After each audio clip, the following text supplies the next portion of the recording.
Rruga nacionale në vendin e quajtur Suç në dëgëzimin e rrugës së Kurdarisë vijon të jetë rrezikuar, edhe pse her pas here është bërë problem mediatik, asnjë mas nuk është marrë deri tani.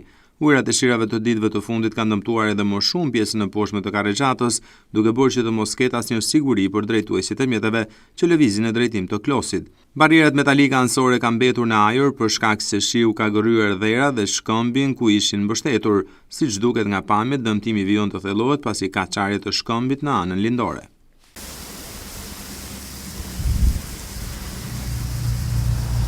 Nëse në rrugë nuk dallohet dëmtimi serioz që ka pësuar ana jugore e Karrexhatës, në anën e poshtme gjithçka është e dukshme, zgavra vijon të thellohet dhe rruga bëhet akoma më e pasigurt.